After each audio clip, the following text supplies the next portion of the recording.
Last week, there was the United Nations General Assembly. Even when the President of the United States of America was insulting everybody, African leaders sat there. Why is it we only take people from shithole countries? Somalia, places that are a disaster, right? Filthy, dirty, disgusting, ridden with crime. The only thing they're good at is going after ships. But when their fellow African head of state is talking, they are busy doing other things. Who cast us? Who bewitched us? These are the uncomfortable questions that we must ask here. We have been too nice to each other for too long. The net effect is that if you go into any African environment, if you go to any African school and you ask young men and women, do you want to leave Africa? 9 of them want to run away. That is why they are dying in the Mediterranean Sea. That is why they are dying off the coast of Senegal. That is why they are being humiliated at embassies. You go to the embassy of any Western country, in any African country, and you'll see the humiliation. They ask you, even your great-great-grandmother who died long before you are conceived as an idea. Those are the circumstances in which we find ourselves. On average, many of you who are present here, allow me to be morbid, in the next 40 years you'll be upstairs. The question is, what are you leaving for your children and children's children? What is it? These are the questions. These are the uncomfortable questions that we must ask.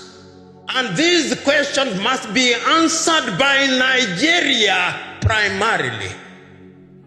I've said not once, not twice, but times without number, that the day Nigeria wakes up, that is the day Africa wakes up. You know, a friend of mine once told me, if you go anywhere in the world, and you do not find a Nigerian, run out of that place. There is nothing there. And those of you who have had occasion to travel, you go to different parts of the world, you look for the best doctors, Nigerian. Look for the best engineers, Nigerians. Look for some of the best lawyers, Nigerians. The Nigerians are everywhere doing great things across the continent of Africa. And whenever Nigeria has decided to provide leadership, Africa has changed. You ask the Liberians with Ecomog. When Nigeria stood up, that country was stabilized. When there was mischief in Banjul in the Gambia, and Nigeria stood up, that country was stabilized.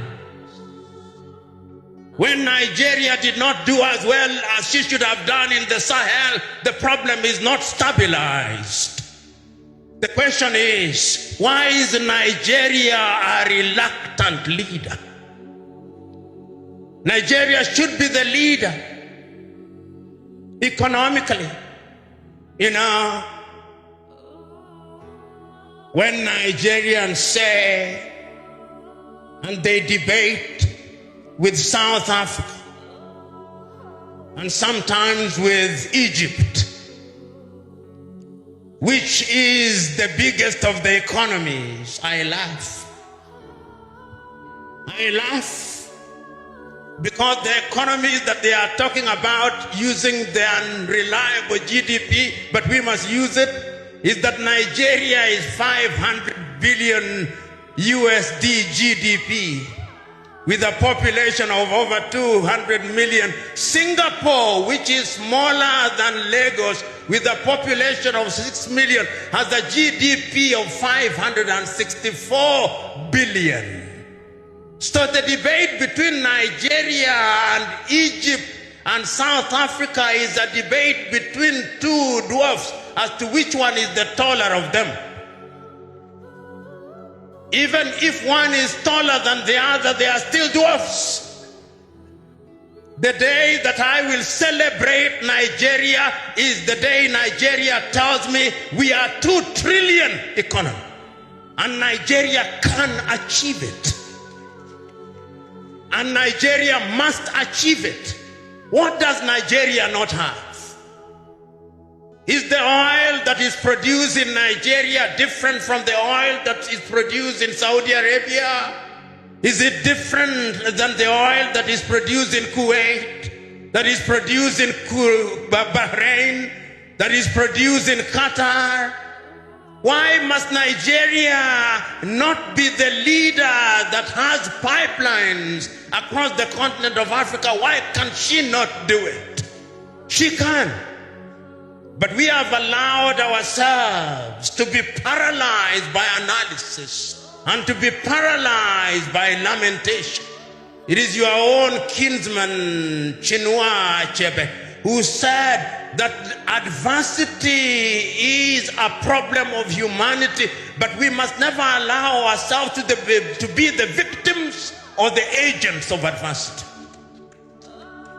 We must allow ourselves to be the conquerors of adversity, Chinua said.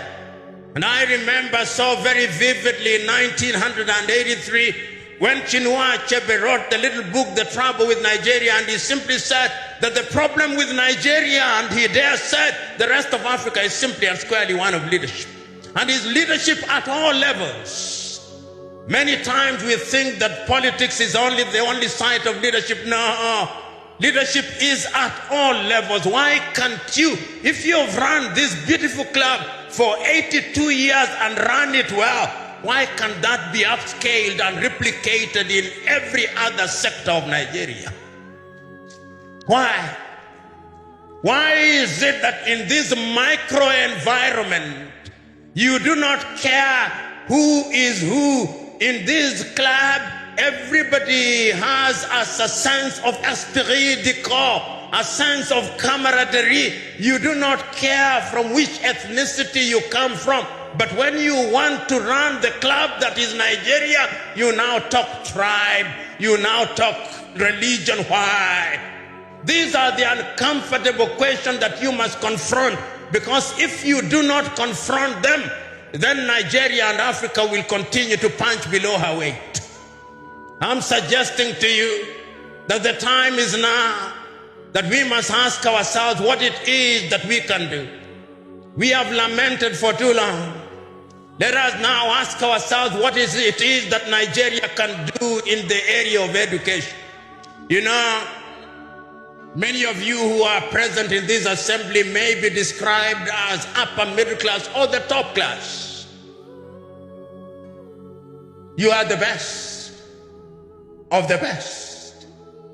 You are the crème de la crème of Nigeria.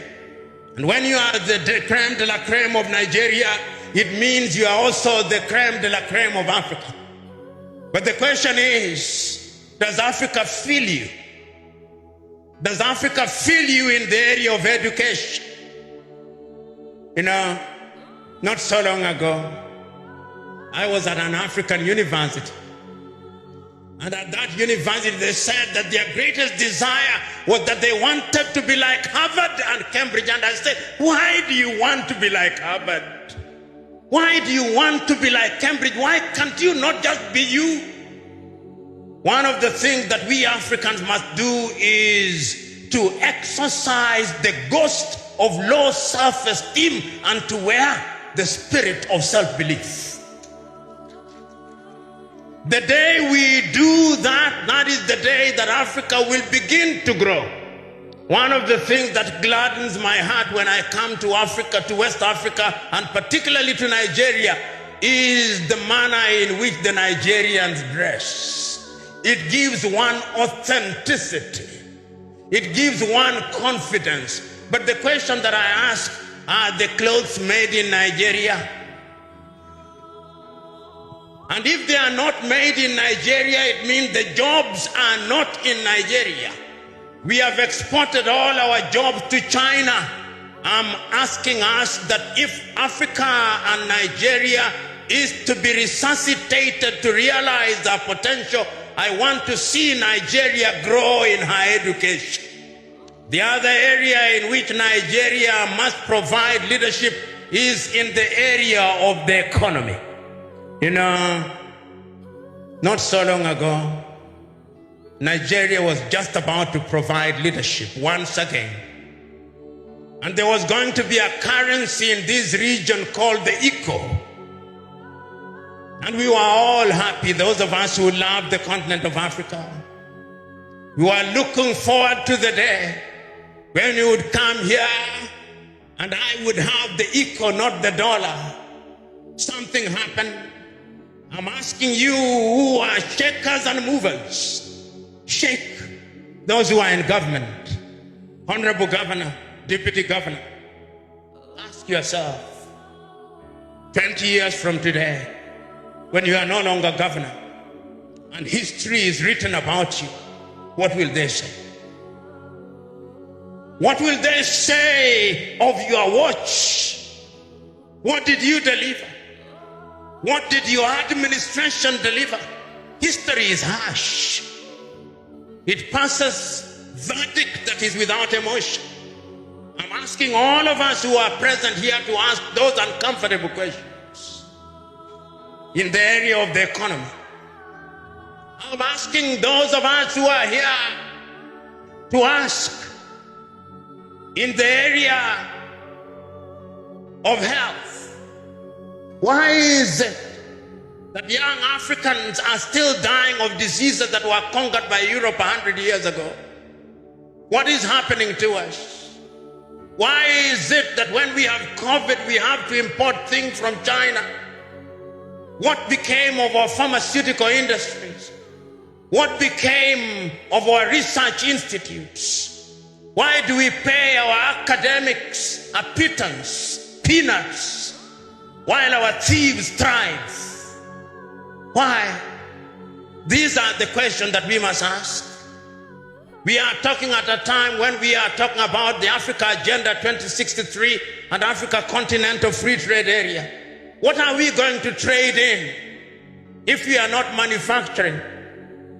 A friend of mine, whom I met when I was being brought to this site, former military general, as we were moving, for some reason he said about electricity, that electricity in Nigeria is epileptic.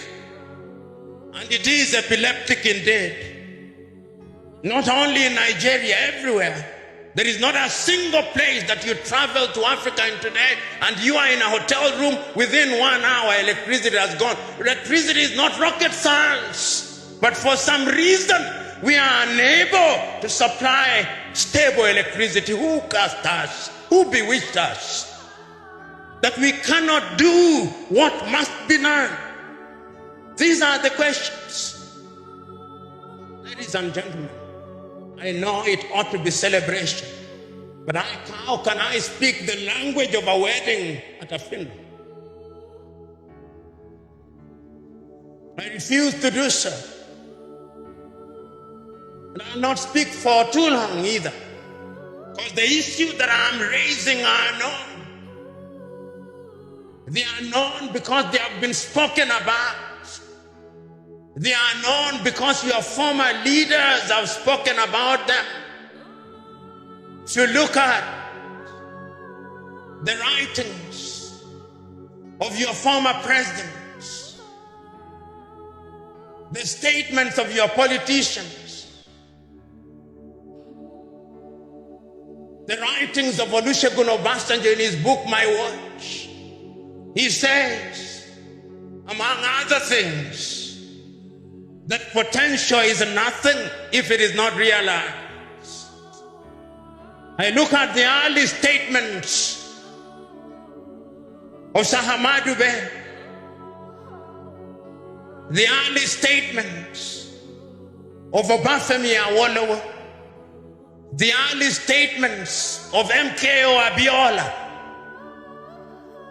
the early statements of the two Ojukus, the father and the son. And I ask myself, What can we do now? And I know what we can do.